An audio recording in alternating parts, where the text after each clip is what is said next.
Good evening. We'd like to call this Court of Common Council public comment portion meeting to order for today, March 9th, 2026. My name is Council President T.J. Clark, and I'm joined by our Majority Leader, Kelly Bilodeau, Councilwoman Madly Rosado, Councilwoman Marilyn Rossetti, our Town and City Clerk, Eric Lusa, Councilman John Gale, Councilman Alex Thomas, Councilman Josh Mitchum, and we have a special councilwoman that's joined us on the dais as well. Our junior councilwoman. Thank you for joining us tonight in person, and for those who are viewing us virtually. This committee meeting is being broadcast live by HPA-TV.org, Channel 96, Frontier Communications 6032, HPA-TV Facebook page, HPA-TV YouTube, HPA-TV Roku TV, Apple TV, Amazon, and all apps. Public comments shall be conducted in accordance with the following procedures.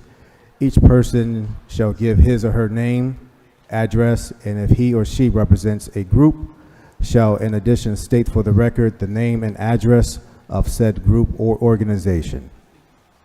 Each speaker shall limit his or her remarks to 3 minutes, and our timekeeper this evening is Councilman John Gale.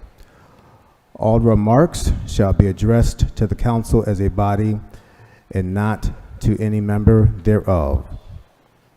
During the public comment, no member of the council may address the council as a member of the public.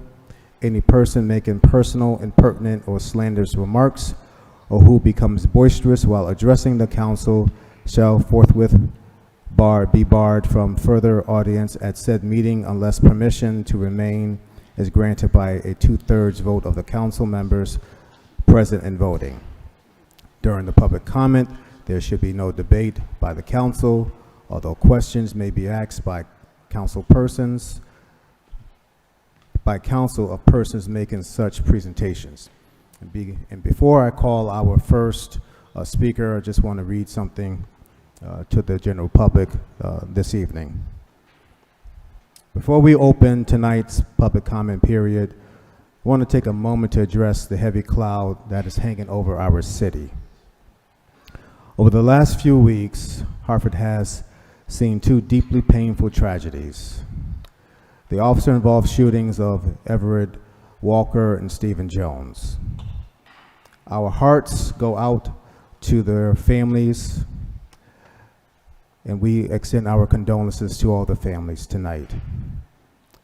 Our neighbors in Blue Hills and Parkville and across the city and the community who is feeling the weight of these losses.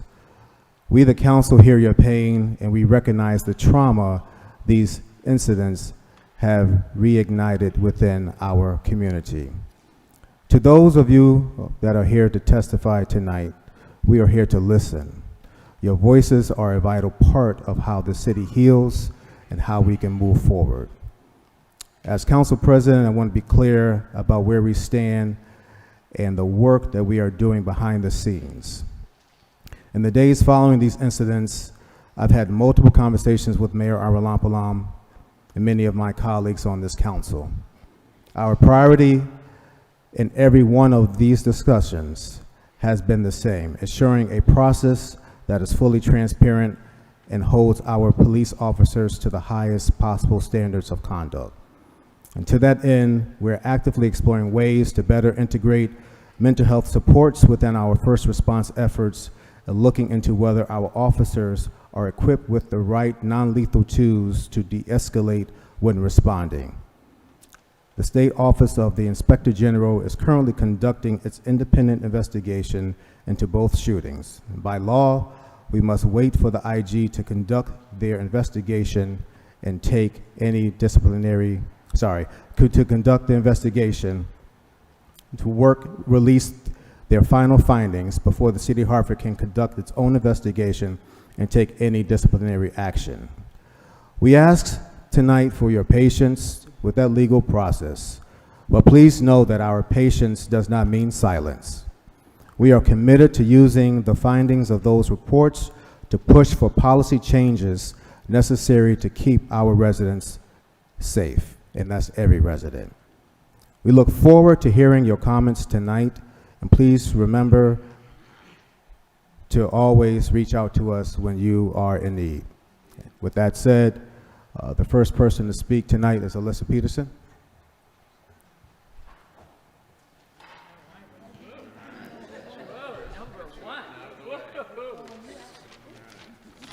All right, good evening. Alyssa Peterson, Grandview Terrace. 2 months ago, one of your council members sought to have my free speech rights violated before this council. I even went to the extraordinary step of showing my pre-prepared speech to a member of the Hartford Police who had very politely found the need to warn me ahead of time of my conduct before council. I had never had to do this in 35 years before coming for this body. To be clear, no council member has the right to deny a constituent of their free speech rights, especially when I use no profanity and name no specific member. All this venomous, targeted action did was to cement my commitment to pursuing both criminal and civil remedies available to me. So stay tuned. Tonight, however, I am not speaking of a polite member of Hartford Police, but a seriously compromised member who, by all accounts of public video footage, looks like he never set foot in our police academy. Of course, I speak of Officer Joseph Magnano, whose conduct against a mentally disturbed man has been ruled a homicide by the Office of the Medical Examiner. Our police chief and our police union president wrongly got out in front of Officer Magnano's shooting by unnecessarily citing to criminal law cases or use of force procedure. Their premature comments wrongly inflames staff and the public and only gives cause for future greater civil penalties. How will our city possibly afford millions in future lawsuit fees and settlement? As executive overseers of the city, the political response has been dismal. Where were the supervisors on this scene? We want to know the exact location of the supervising sergeant, the lieutenant, and the captain at the time. Why did Officer Prignano, with 15 years of emergency response team training, not have better control of the scene? Why didn't any officers see that Magnano was out of control at the scene and warn him off, or even warn they were trying to de-escalate? How many millions of dollars has this council spent on taser technology, but officers don't regularly carry them like other cities, or have non-lethal combatants like beanbag guns or wood batons or a battering ram stored in their car trunks? What about possibly using a police car to pin this man down? We need action from this council. Last year, your Public Safety Committee was canceled in 7 different months. How irresponsible for Hartford's #1 issue. I am calling for our new Council Public Safety Committee Chair, Rosado, to conduct its next meeting in person, not virtually. The public has a ton of questions that can be answered now, and such a council forum is the lawful method of doing it, as I've not heard of Mayor Olampalam calling a critical town hall meeting. Thank you for listening.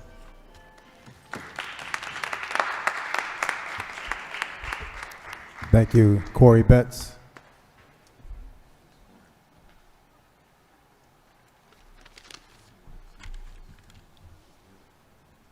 Good evening, Council President and Council members. Again, I read this earlier, but I think it's very important that I say it again here in this council chambers. My name is Corey Betts, and I'm president of the Greater Hartford branch of the NAACP, and I'm also first vice for the state conference of the NAACP. I am here tonight because our city has recently experienced 2 police shootings involving men who were in the grip of mental health crisis.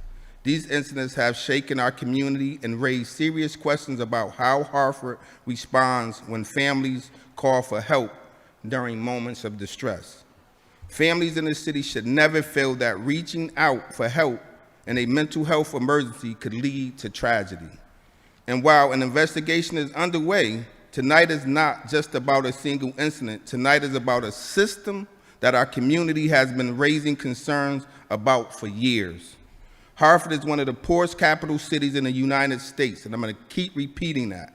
And within this city, there are 19 census tracts that meet the federal definition of concentrated poverty. That reality matters because concentrated poverty brings with it trauma, instability, and a greater need for mental health support. Our neighborhoods are carrying the weight of decades of disinvestment, and those pressures show up in the form of crisis calls that families and first responders are forced to navigate. When those moments happen, the response should not rely solely on law enforcement. Our city must build a response system that treats mental health emergencies as a health emergency. Let me repeat that, as a health emergency. Hartford has faced questions about policing and accountability before. 50 years ago, here we go again, right? This city was forced into a reform through the case of Centron versus Vaughn, when residents demand constitutional policing and greater accountability. Today, our community is once again asking leadership to rise to that moment. We need a coordinated crisis response team with trained mental health professionals are part of the first response. We need stronger investments in community-based mental health services so families have somewhere to turn before situations reach a breaking point. And we need a clear protocol that recognizes that every emergency requires a law enforcement response. Members of the council, this is not just about reacting to tragedies. This is about building a system that prevents the next one. The people of Hartford deserve safety, they deserve compassion, and they deserve leadership that is willing to confront difficult realities and work towards meaningful solutions. The Greater Hartford NAACP stands ready to work, right? But we must act with urgency because in Hartford, when someone is in a mental health crisis, the question should never be whether help is coming. It should be what kind of help is coming. Thank you. Thank you, President Betts. President Betts, can you state your address for the record, please? 880 Asylum Avenue. Thank you, sir. Thank you. Next speaker, Elaine Hatcher.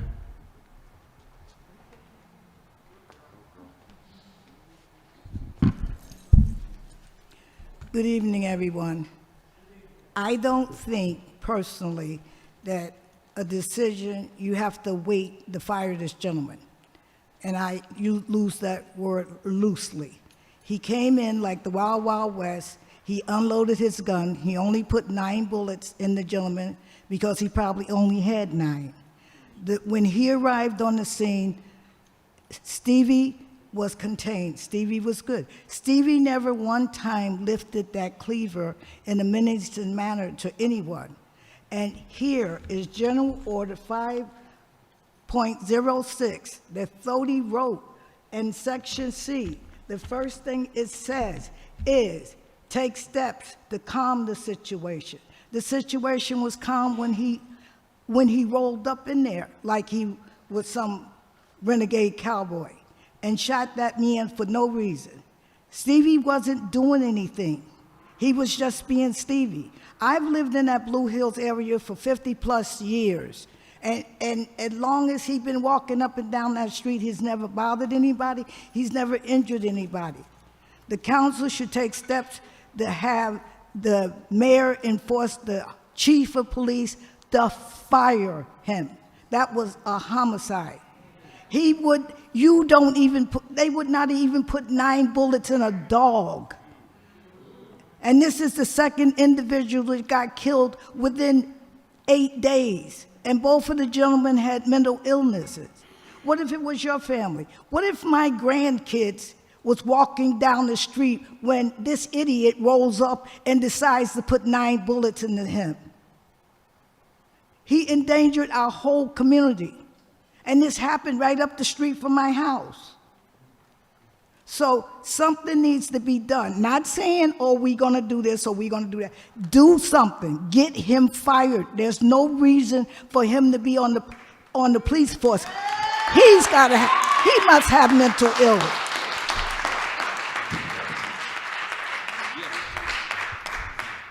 Thank you. Can you state for the record your address? Oh, wow. My bad. 83 East Morningside Street, Hartford, Connecticut.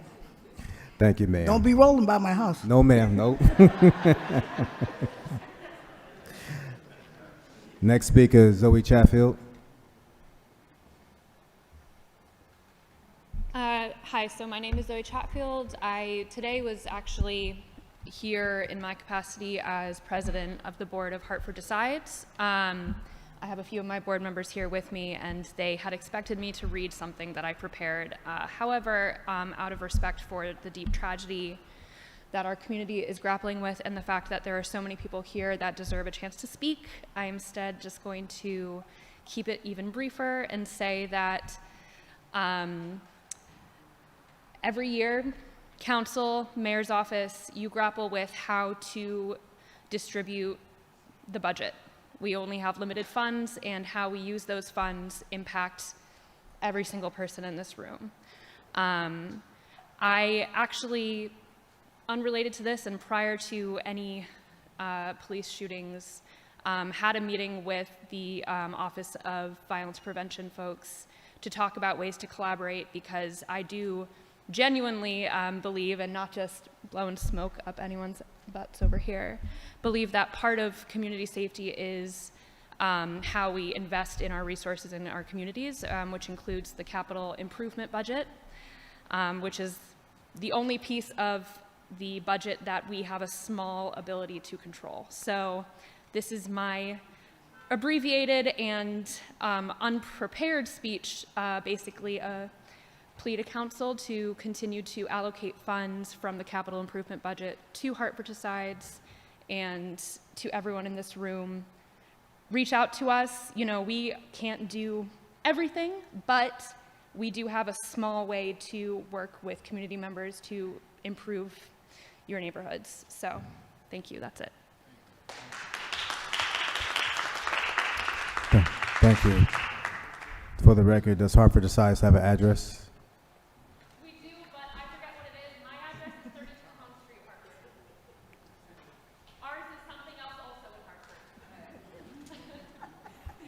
Thank you. Next speaker is Deborah Davis.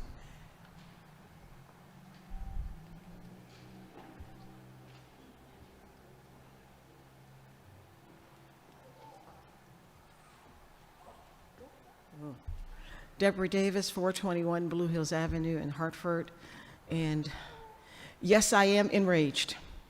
Yes, I do stand here because I know that this shouldn't have ever happened. Specifically in our neighborhoods. This is a neighborhood where everyone sort of knows everyone. And prior to this, even the officer that we had into the community sometimes identified with folks. And that was sort of back in the day where people knew each other. That was important.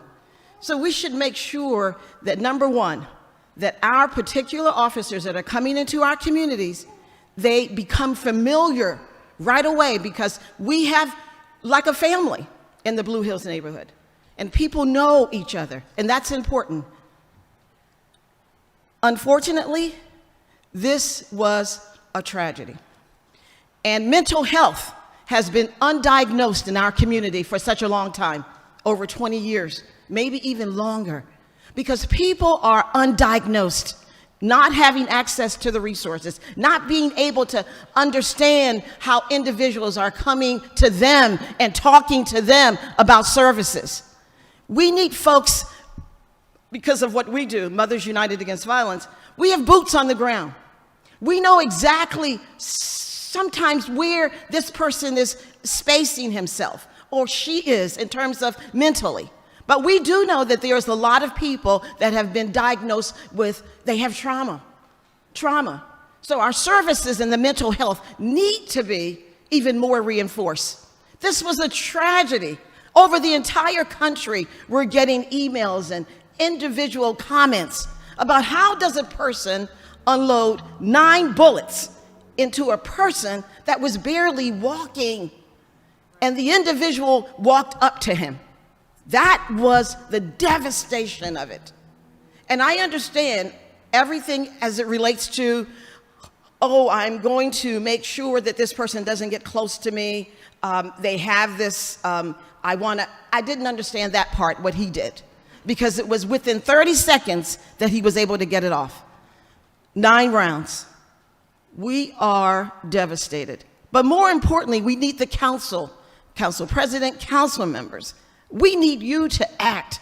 We need you to beef up our mental health services in our community. We need you to make sure that you are in front of this. We need the mayor, in addition, to help and to come to the community to communicate, because this would have happened 10 days ago if it were somewhere else.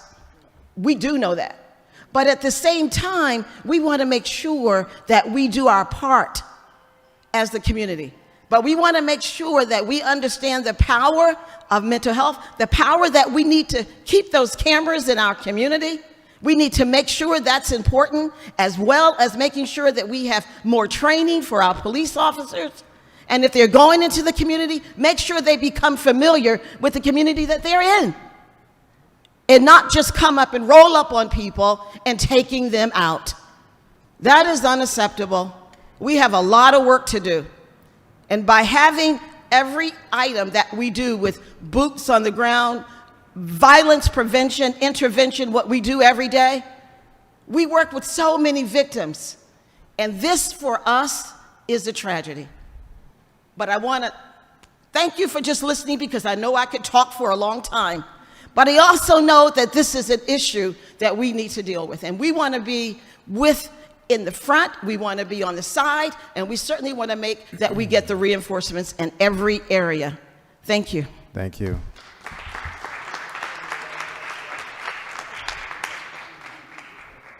Next person, Henrietta Davis. Oh, so they got the wrong name. Henrietta Beckman. Thank you. Henrietta Beckman, 211 Cleveland Avenue, Hartford, Connecticut. These recent shootings is very frightening as a citizen and as a mother and grandmother in the city of Hartford. We know that our police is here to protect us, but we also have to, they need a lot of more training, and that was evident of what had just recently happened. And these families shouldn't have to be going through what they're going through. I know that there's probably mental illness in practically all of our families. Somebody in our family has a mental illness, and they have to be treated differently. You have to be really patient with them. You have to understand them. And if the officers that were on the scene, if they worked in that area, then they should have knowledge of the persons or the people who live in that community. Therefore, they know how to escalate it. They could wait it out. But if you don't know the community, then you're liable to react the way that the officer reacted, the way he reacted. But we just want to say that, we want our communities to be safe.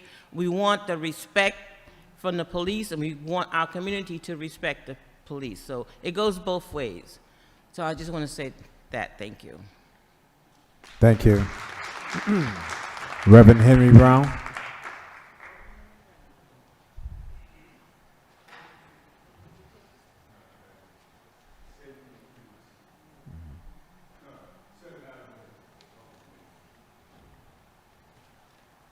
Good evening, Council. Good evening. For 25 years, I've been walking up and down the streets of Hartford, advocating for our citizens. And what happened to Mr. Walker and what happened to Mr. Jones fragile me. It broke me. Because we are talking about two innocent men that don't have police records, but they had an issue because they were sick. Now, either one of those men are going to be home with their loved ones tonight when we break up out of here. And in each instant, the family members saw them killed right in front of them. But I haven't heard anybody from the council, from the mayor's office. Right. I haven't heard not one comment. Where are you when these families need you? These families need leadership. Because right now, they're broken, and who to say it ain't gonna happen to somebody in here that's gonna be broken next? You're our leadership. We've been talking about mental health for how many years? And it's rampant in our community. Practically everybody in our community is traumatized. They've seen so much violence that then when it happened to them, it's just a norm. Something better got to happen here. Mr. Jones should be with his family. Mr. Walker should be with his family. Somebody dropped the ball. But we want to point it at the police? Yeah, they're involved too. And what happened to Mr. Jones? That cop should be fired immediately. There shouldn't be no discussion about it. He should be gone. You don't shoot a human being 9 times at point blank range. You don't do that. You don't do that. He was a human being just like everybody else in here. And he didn't deserve what he got. He didn't deserve that. And if there's any ounce of humanity in any of you, he'll be gone. Thank you.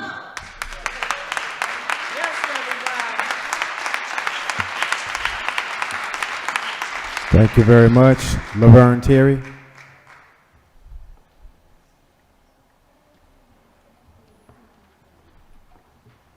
Hello, my name is Laverne Terry. I'm a part of Mothers United Against Violence, not because I lost a son or a daughter, but because I lost many family and friends. I want to take a moment to talk about something that attacks too many families, the loss of people experiencing mental health crisis during encounters with police. Mental illness is not a crime. When someone is struggling, when someone is in crisis, they need understanding, care, and trained mental health support, not force. Across the country, families have lost loved ones who were in their most vulnerable moment. There were sons, daughters, parents, and friends who needed help, compassion, and patience. This issue is not about attacking every police officer. Many officers serve with dedication and want to help their community. But the reality is, mental health crisis requires specialized training and involvement of mental health professionals. We must do better. Communities need stronger crisis response teams, better mental health resources, and systems that prioritize care over confrontation. Because when someone reaches their breaking point and calls for help, that call should lead to healing, not tragedy. Every life matters, every person deserves dignity, and together we must work towards a future where mental health crises are met with compassion, safety, and support. Thank you. Thank you. For the record, what is Mothers United's address? Thank you.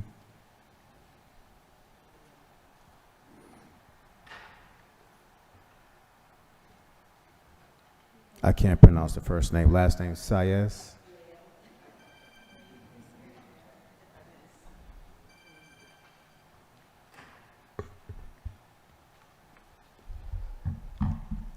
Hi, my message isn't that fiery. I think I'm more just tired. Good evening, members of the City Council, community leaders, and neighbors. I first want to say thank you thank God that we have the energy and resilience to show up here time after time in the face of adversity to seek and receive justice. Justice for Malachi and all families and victims who lost their lives due to violent acts. Every person in our city deserves to know that when someone is in crisis, the response they receive will protect their life, their dignity, and their humanity. My name is Royale Saez, inaugural flow artist for the city of Hartford, and I'm here this evening in support of the community in MAUV, Mothers United Against Violence, an organization committed to keeping our community informed, aware, and engaged in the issues that affect our safety and well-being. Recently, many Hartford residents have been having difficult conversations about how situations involving mental health crisis unfold when emergency services are called. These moments are often emotional, complex, and fast-moving, and the outcomes can deeply affect families and entire communities. When these situations arise, our police officers are often the first people called to respond. That reality makes it even more important that our city continues to strengthen collaboration between law enforcement, mental health professionals, community, organizations, and residents so that responses in moments of crisis prioritize safety, care, and understanding. But tonight, I also want to focus on something equally important, the role of the community. Real change does not happen through policy alone. It happens when communities become informed, prepared, and engaged. When we learn to recognize signs that someone may be in distress, when we check in on our neighbors and loved ones, and when we support families before situations escalate into emergencies. Organizations like MAUV have been doing this work in Hartford for more than 2 decades, supporting families affected by violence, connecting residents to resources, and bringing communities together through outreach, education, and healing. Their work reminds us that prevention and care do not only happen through systems, they also happen in our neighborhoods, in our relationships, in our ways we choose to show up for one another. Hartford is a city filled with resilience, creativity, and care for one another. If we continue to work together, city leadership, law enforcement, community organizations, and residents, we can create responses that protect our lives, reduce harm, and strengthen trust. Because the measure of a city is not how it avoids crisis, but how it chooses to respond to it together. Thank you. Thank you. It's Freddie Graves, our next speaker. Is she here? Freddie Graves. Okay. Moving on, Bill Katz.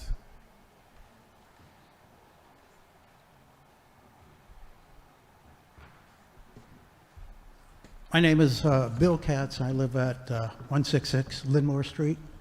And be leery of the messenger bearing gifts, for I have a gift for City Council, a bouquet of wood splints taken from a knockdown pole on Hillside Avenue that remained knocked down for 5 to 10 years until I encouraged Len Bestoff to do a story on these poles that are dangerous to everybody, including children. But before I go further into that, I want to address the shooting and killing of this man on Blue Hills Avenue. And I can empathize or sympathize with the people that have incurred this loss. But several years ago, I sat down with the chief of police in Hartford for a coffee. They used to have community coffees 5-10 years ago. And I posed a question to him. I said, when an officer pulls out his gun, what is the procedure to follow? And he said, by the time an officer pulls out his gun, it's escalated and it's a shoot to kill. And I said, no, that's wrong. There are mitigating circumstances where you don't shoot to kill. This man took 9 bullets. 1 bullet in his kneecap would have brought him down. So what I'm saying is that if you don't address the police academy, which trains police officers to do exactly that, you're not going to make any progress. So don't just cry to City Council. Take your issues to the police academy, or this is never going to change. Bottom line, call up the police academy and ask them how they train their young cadets, and they will justify a shoot to kill. Okay, so now, do I have some minutes left? So utility poles. I'm glad that Lynn Bestoff did an interview with me and others about these poles that are dangerous to everybody. This pole on Hillside Avenue remained sticking out of the ground for 5 to 10 years. Miraculously, after this interview, before it was even shown on Channel 30, the pole was removed, and another one was removed on Linmore and Maple Avenue. This is a problem throughout Hartford and throughout Connecticut. It's a bifurcated system. When a new pole is placed, the old pole has to be removed, but the electric company is only obligated to change their wires to the new pole. So that's a broken system. Next, up to 40% of all the street signs are missing on our streets. Get them done, get them fixed. I mean, you know, we don't even know what street we're driving down. 911 first responders. When the fire department was tasked with being first responders, they did not allow, every time a fire personnel goes out on call, they send their truck and ladders out to service a call. Those trucks and ladders cost at least $500,000. West Hartford, from the beginning, put out a small vehicle to go out to calls. We've been wasting tens of millions of dollars with the waste of these truck and ladders, and it's time to invest, buy a fleet of small vehicles to go out on 9/11. My next door neighbor had 2 truck and ladders go out to her house, and it was a false alarm. Thank you. Thank you. Our next speaker is Evelise Carrera. Evelise.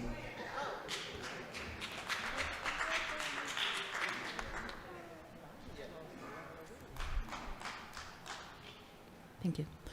All right, I'm ready. Thank you for the council for meeting us here today. I wish the mayor was here. He canceled that forum, you know, he had to address the public, and then went to go film something promoting soccer watch parties. So it is my hope that he does reschedule that. But thank you for being here. See you guys. It's very disappointing that I have to be here, but I mean, not only was a man shot down on Blue Hills Avenue, which you'll be hearing about from almost everyone else in the room, but you have Everett Walker, who his family called for mental health, and 11 officers bum rushed his house.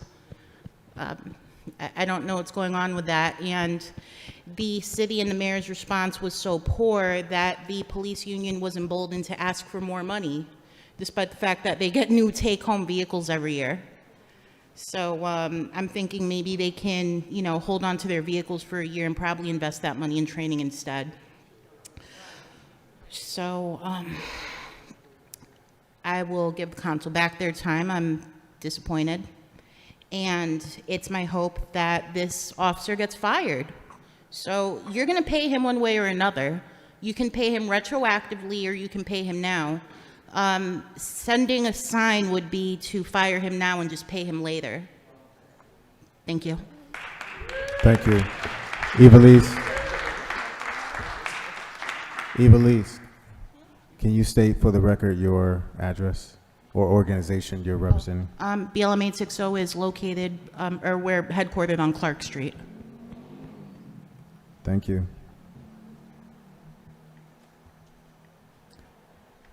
Menon Walker.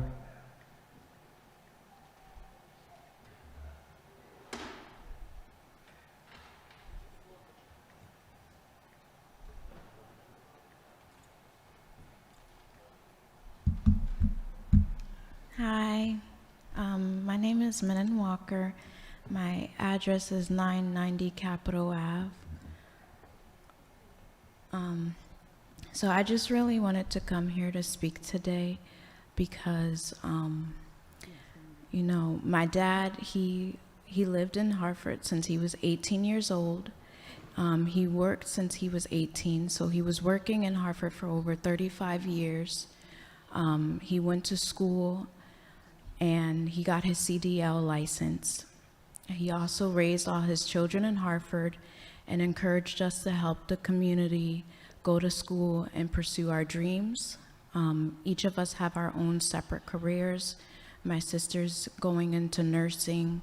I'm in social services right now, but I also have my own business in Hartford, and my brother is getting his CDL license. My dad lived a very simple life. He didn't believe in material things, but he always wanted us to have the best things and what we wanted. He's been a huge part of my life, and now he's not here anymore. He's always my biggest supporter, and, you know, he always encouraged us to do good and not get in any trouble. He's never gotten any trouble. He's never got arrested or had a police record. He would have been the model man for Hartford, and especially since there's such a stereotype that everyone in Hartford is so bad, but my dad worked very hard to go against that and for us to not go against that. I do a lot of community events outside of Hartford, and many people ask me where I'm from, and I say proudly that I'm from Hartford, and they are very shocked because of the way that I carry myself and the way that I act. But it's not like, you know, everyone in Hartford is a bad person. And my dad wanted people to know this whenever they looked at us, because he didn't care how he looked, but he said we are a reflection of him, and that's all that mattered. And he didn't even get a chance to retire or buy his house, which he was planning on doing at the end of this month when his lease was up.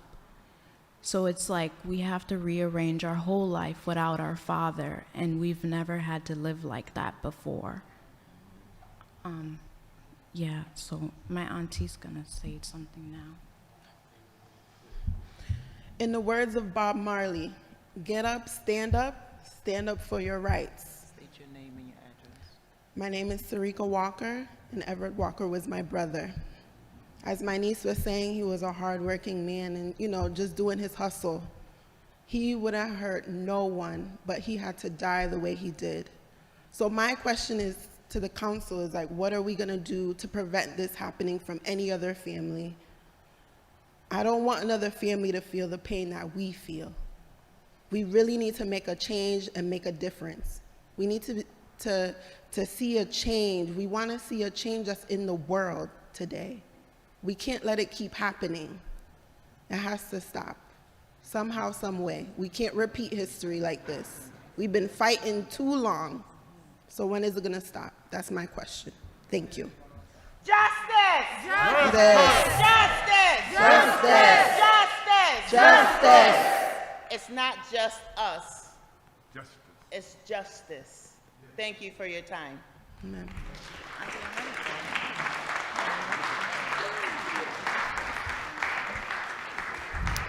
Thank you. Our next speaker, Shamar Logan.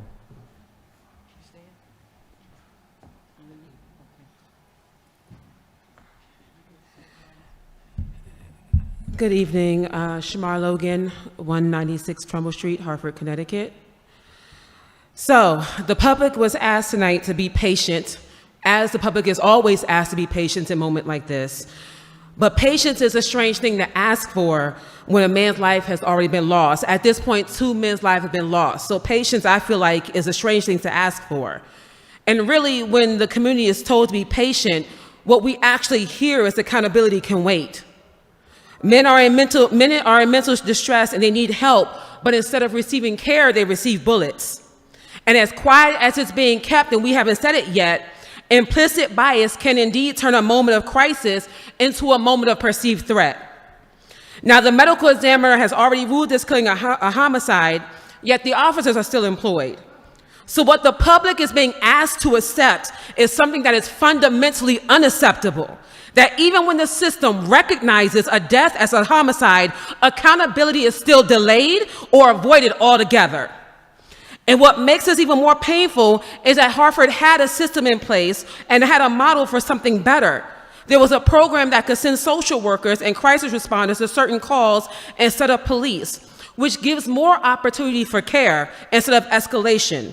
But funding runs short, but funding never runs short when it comes to police escalation.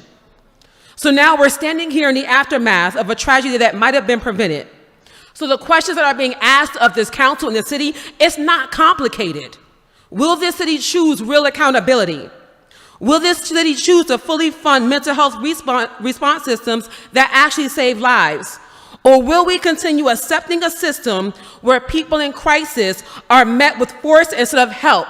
And the public is watching you all. And as long as I have a voice and a platform and the stamina, I will make sure the public continues to watch you all. And we will remember what's going to happen next. Because accountability delayed is absolutely accountability denied. And this community is not going to forget who chose to delay that accountability.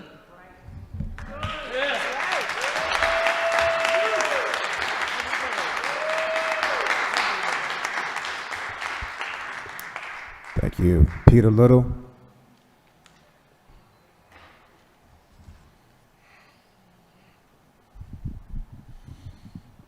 I'm here with my sister Elaine Hatcher. We're tag teaming tonight. Little mama.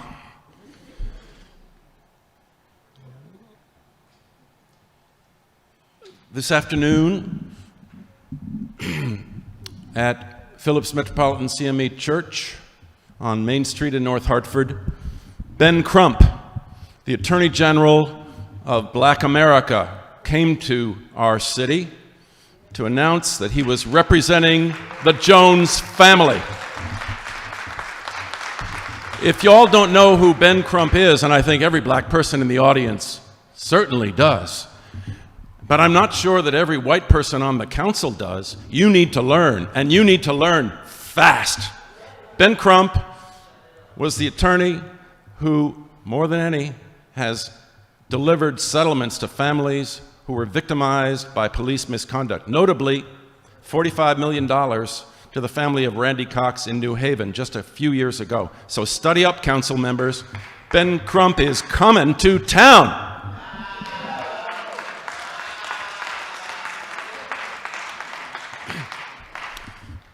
Let me bring it down just a little. The meeting was overflow, 125 or more people there. I'm embarrassed for my race. 5%, if you discount the media, were white people. There was grief, there was outrage in the air. The media were everywhere. I'm surprised that the council didn't show up. Not one of you came, and it was noticed. I encourage you to watch the video because you were called out multiple times by the leaders of that meeting, including Corey Betts. I'm not sure if Corey's still in the room. Including Scott Esdale, the head of the statewide NAACP, including Michael Ferguson, the attorney, the principal attorney for the statewide NAACP, and other attorneys. It's Michael Jefferson. Michael Jefferson. Did Yes. I say Michael Jackson? You said Ferguson. Sorry, Attorney Ferguson. Michael Jefferson. Jefferson. Yeah. Thank you, TJ. The silence was deafening. And by that I mean that the mayor, the council members, and of course the HPD were completely absent. You need to watch this. You came off as completely disconnected. I also find comments from this body, promises of transparency and accountability, to be disingenuous. Let's look at the history. First, transparency. This policy 5.06 that Elaine held up a moment ago, which directly addresses the question of how the police are to interact with people experiencing mental illness, has been deliberately and intentionally withheld from the public for more than 5 years. If you go on the HPD website now, it's missing. 5.06, you find 5.05, then you find 5.07. Where is 5.06? Thank you, John. I'll take just 30 seconds, if you'll grant me that. Accountability comes down to a number of things, and one of the ones that's going to come up also, and I think the NAACP is going to take an interest in this, is the favorite topic of the union contract, which, as you probably know, those of you on the Public Safety and Quality of Life Committee know, is coming up for renegotiation. Mark my words, there'll be more on that to follow. Thank you for your attention. Mr. Little. Mr. Little, can you please state for the record your address? Apologize. I'm here representing American Justice Project. I live at 42 Kenmore Road in Bloomfield, Connecticut, 06002. Thank you. Thank you. Next speaker, LaQuisha Jenkins. LaQuisha Jenkins. All set? All right. Haley Nebel. Nabel.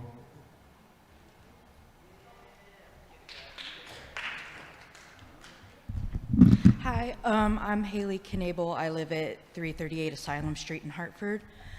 I've dealt with mental illness for most of my life, and I love people who deal with mental illness, and I've been on both sides of a crisis call. And there just really needs to be better options for people who are struggling than police. People who are mentally ill do not need police in their face. There used to be a crisis team, and even then, when you would call the crisis team, you'd still get police. And there just needs to be other options.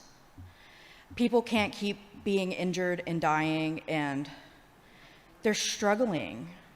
Like, people are struggling, and there's no options other than calling the cops. I shouldn't be scared that if I call for help for someone that I love, that I'm gonna lose them. Like, that should not be something that I have to think about when I'm already dealing with mental illness and people that I love. It's absolutely ridiculous. There needs to be better options. That's all I have to say.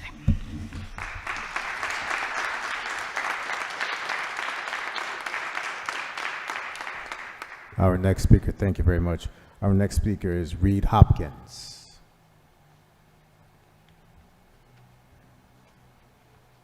Hello, my name is Reed Hopkins. I live at 79 Orange Street in New Britain. I concede my time, but I stand with the families that were murdered by the police, and what's happening is wrong, and this all needs to stop. And I'm not seeing action being taken here. So in New Britain, we've all been affected, and in Hartford, people are continuing to be murdered by the police. This is not okay, it needs to stop. Thank you. Next speaker, Kamara Harrington.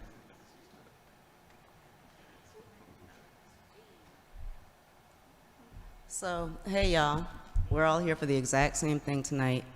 Zoe, I like what you did, right? And maybe about 18 years ago, Zoe's mom hired me when she was working with the police sergeants. When it was understood, we all know, right? We're gonna talk in euphemisms, that the human beings who you hire to police us are inferior when it comes to understanding humanity. And I was hired, there were 8 sergeants, and those are the sergeants who are going to try to step into what being a part of a community could look like. Thank your mom for that, because it gave me a window, let her know, it gave me a window into what we've got, right? I have spent my entire life coming into this room after the people who you hire murder us. That's my lifetime, right? I'm looking at y'all. You say I can't address each of you as people. I know y'all. I've known y'all since you were born. And we have a commitment to our city and our people. And this week has been hell. And I swear a lot, but I'm not going to tonight, right? We're gonna do some weird roll shit. Oops, there I go, right? But the God people show up and do what the God people do, because that's what they're supposed to do, right? And the state shows up and does what the state's supposed to do, because that's what they're going to do. And the activists are supposed to show up, right? Last week, your mayor wrote the most mealy-mouth, let's just wait and pray statement that he sent out to all of our faith leaders who stood in their pulpits and read the words of the state when they're supposed to be representing God. I am not a God person. This is our Garden of Gethsemane week and moment. And those of you who understand what I'm saying, you understand what I'm saying. We are better than this. We're thinking about, y'all are thinking about the law. They killed Menon's daddy. Do you know Menon? Did you see that sweet baby girl? Did you see her? She's ours. And your employees murdered her daddy. Look at y'all. Look at our leadership. And look at our moral leadership. So this is where I'm asking y'all to step into that moral place. Because when the God people recite the words of the state on Sunday morning to their congregations, we have lost. This is Hartford. Asylum Avenue is named Asylum Avenue. Why? The Institute of Living takes such pride in their incredibly long journey here, right? They've been doing it for the longest. We're nuts. We're crazy. Drive down Park Street, drive down Broad Street. We have PTSD. Y'all know we are nuts. They take over our communities, they separate us, they scatter us, they build big old parking garages for themselves. They have wonderful ad campaigns talking about all the wonderful stuff that they do, and we are nuts. Do something about them, make them stand in their truth, and understand we have lost it. Because when the God people say what the state says to do,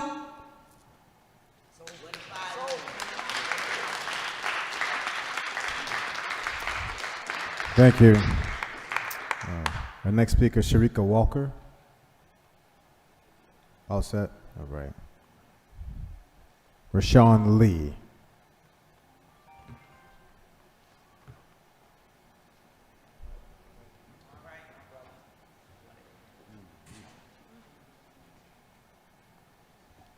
I'm sorry that I'm here. I would love to have some questions to you all, but I don't think your answers would matter. No disrespect to the assembly. My name is Rashawn Lee, and I am the executive director of Clarissa Lee Law Group. My wife is Clarissa Lee. She couldn't be here today, so I had to come stand in the gap. I was at the press conference as well. I'm very familiar with Ben Crump for other matters. I'm a kid from East New York, Brooklyn. I'm one of them dudes that was running around shooting people. I know what it is. I've been shot at. I know what it is. I've been incarcerated. I've been on both sides of the law. And I'm 50 years old now. So I'm gonna tell you something. That young lady changed my whole purpose of being here tonight. Because I have 5 sons and I have 2 daughters. And let me tell you, something happened to me, the whole trajectory of my family changes. There's nothing they can do that is really, really gonna be effective to replace me. There's no money that Ben Crump could even bring, because I know he's gonna get at it, so be prepared. And you know, if you would have spent the money up front to make sure that people come to the scene that really care,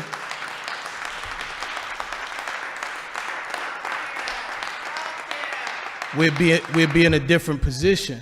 Now, it's important that I also clarify that I'm not pointing fingers.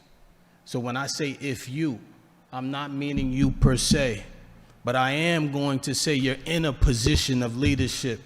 And see, at my home, I have to be accountable for what happened in my house. I can't point the finger nowhere else.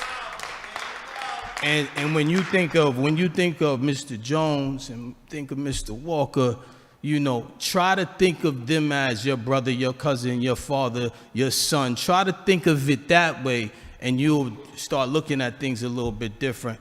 Clarissa was a part of the Police Accountability Review Board. Somebody reminded me of that today, and I told my wife, I said, get off the board. They're wasting our time. We run a personal injury law firm. We got money to go get. They having meetings about meetings. They never meet in decorum. Somebody got caught up doing this and doing that, so they couldn't be around. If you look at Hartford, again, I'm from Brooklyn, but I live here.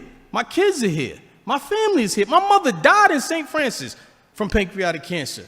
So wherever I go, I can't say I'm not around from Hartford. I know I'm running out of time, but I'm going to give you this one thing. You have to understand that these people are hurt. And if you walk through the streets of Hartford, I've been here 25 years. I've drove down Main Street, Albany Ave, 25 years. And when I first got here, I got to Hartford, I said, damn, this shit is fucked up. And I'm from East New York. How can I say that? And then guess what? I rolled down Main Street and Albany Avenue again, and guess what I said? I ain't gotta say it again. So something gotta give, because I was in the same room for the 119 commission, we was complaining about, children being lost and not being available and not going to school and not getting an education, and nothing got repaired. It's 119,000 youth that are not being able to connect. So then now I'm gonna say that if we can't get youth right, if we can't get mental health right, if the organizations that the businesses are leaving Hartford, we can't get that right, it's empty, this becomes Gotham. It looked like something out of Batman. Something has to give, and the old guards has to be removed and replaced because they don't got no great ideas. And you gotta put people in play that really care. If you're doing an interview, you shouldn't just look at my resume. You need to do an assessment of how much I care about the community that I'm in. People not coming because they don't care. People not coming because they don't believe anything gonna be done.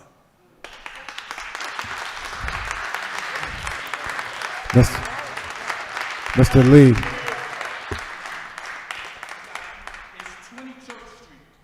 Thank you, sir.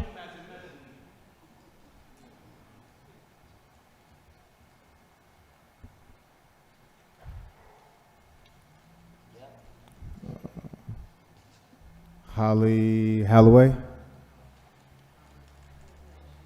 She's not. And Royale had spoke already, right? All right. Okay. We do not have any more speakers who are signed up tonight for our public. Yes, sir. Yes. Yeah. I'll let you go ahead. I'll let you speak. Go ahead and speak. Thank you for having me. Please state your name and address for the record. And Yes. you have 3 minutes. Yes, my name is Howard Fair. I'm a advocate, public service to the city of Hartford and all surrounding towns, because it's not just all about Hartford, it's about all our cities and all our towns. Let's get it right. It's all about our people. I've been working as a coach for over 35 years with young people in Hartford. I've been dealing with young people all my life. And for the most part, I think Hartford Police Department up to this point was doing a good job. I didn't, me myself, I seen Hartford Police very visual, doing a lot of social outreach to people. But in this case, I think they dropped the ball. I don't know who was behind these two officers and training, but I think the training they did was subpar. And I think they had no idea what they was getting themselves into, far as dealing with people with mental illnesses and mental substances. I think that we all are accountable for what's going on in our community. Am I right, though? We as a people, we all are accountable. And we need to see something, we say something. I don't care if you're kids or not, because right now in this society, our kids are misguided. They have no idea where they're going. And all our people are caught out on substances, mental health, and it's not being addressed. We're not addressing the mental illnesses or the substance abuse in our city. And with that said, we have to all take a self-preservation of ourselves, am I right? And ask each other, what can we do to make Hartford better? We can't know. It takes a team. We just can't leave it up to y'all. We can't leave it up to the police department. We can't leave it up to the teachers in the school. We can't leave it up to the parents. It's a collective body, am I right? We all have to be a collective body here to deal with these issues right now. So my thing is this, these officers need to be held accountable for their actions. I'm sorry it happened. I love the Hartford Police Department, but on this matter right here, I'm really taken back. And it puts a black eye on the rest of the officers who do good jobs out here. There's a lot of officers that do good work out here. But guess what? We all have to have accountability, sir. And everybody has to have accountability till you wake up this morning, till you go to bed at night. You ask yourself as a Christian person, what did I do to make my community a better place? What did I do to make my city a better place? What did I do to make the world a better place? We got to all self-check ourselves, people. Thank you so much. Mr. Fair. Cynthia, I just What's need to- that?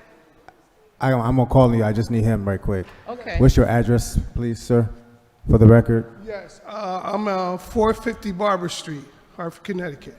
Thank you. Councilwoman and, thank you, Thank sir. you, thank you. Councilwoman and Attorney Cynthia Jennings.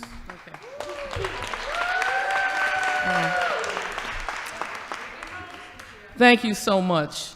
One of the things that I think is critical, all right, I'm sorry. I'm Cynthia Jennings, and I'm a civil rights attorney and an environmental attorney, and I'm also a former member of the Hartford City Council for 5 years.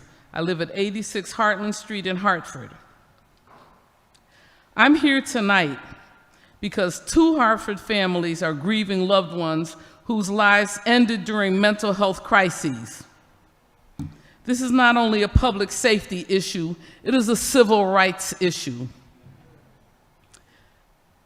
We have an affirmative obligation as a city to ensure that individuals with mental health disabilities are not subjected to discriminatory treatment based on their race, based on their occupation, based on their lives and what's happening in their lives at this time. I would beg to differ and say that 99% of the people that live in Hartford have been faced with so much trauma that we all have mental health disabilities. Go ahead.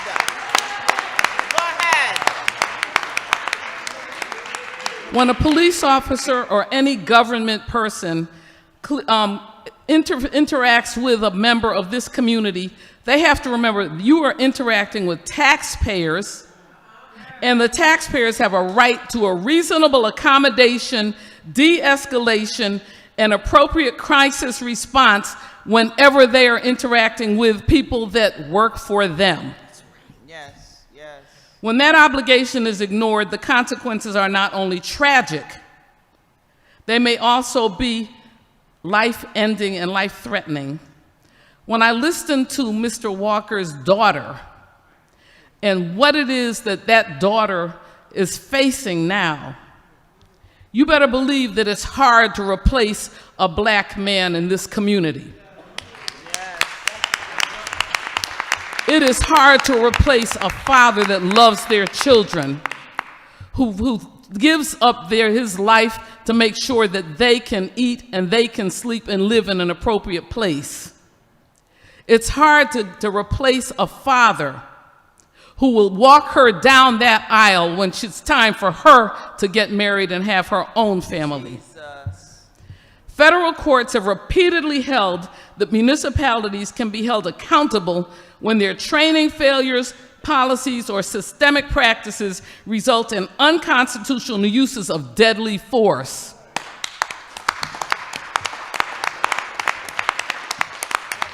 The question before this council is simple, and it's, are we prepared to ensure that Hartford's policies reflect modern crisis intervention practices, or will we consider and continue to accept the discriminatory and very racist treatment that people are receiving in this city?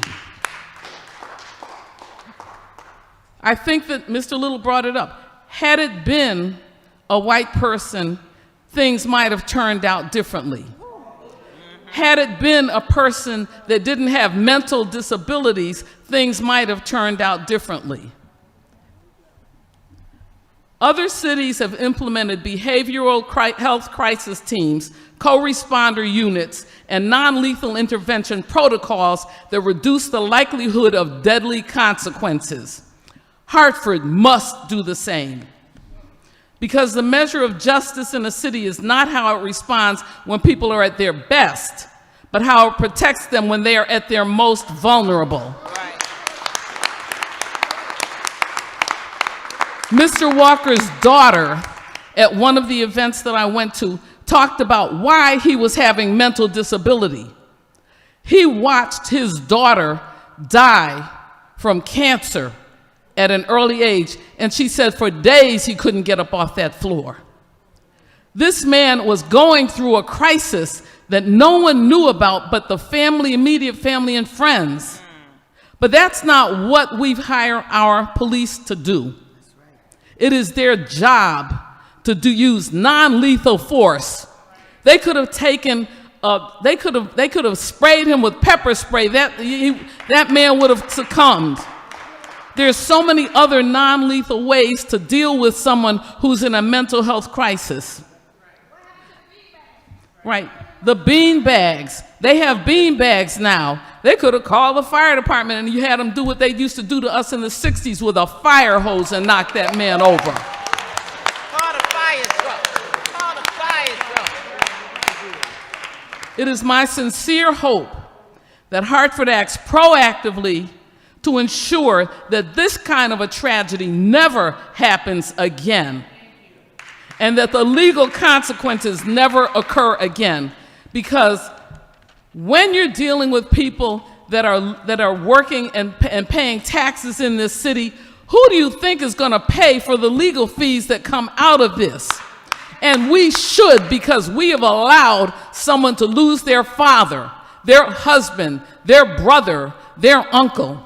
It is an injustice, and it is up to the council and the other leaders in this city to come together and make sure that the police department represents the people that it serves, that they treat people with justice and instead of treating them as if they were working for them.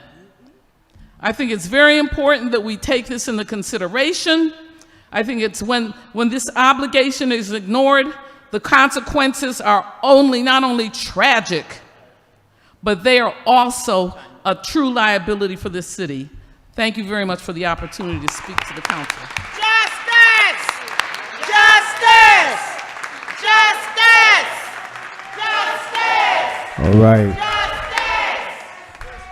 Thank you very much. This concludes our public comment.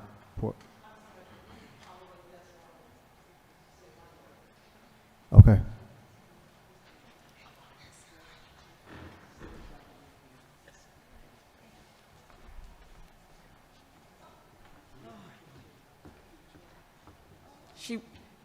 I am going to. No more business as usual. I'm sorry. Are you about to speak? Yes, she was about to speak.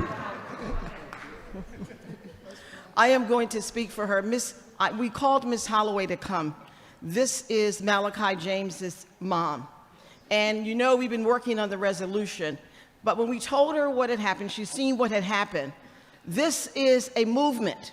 Non-violence, non-violence, auto accidents, they're all violent. Everything is violence. And people are coming together because they know that at some point this has to stop.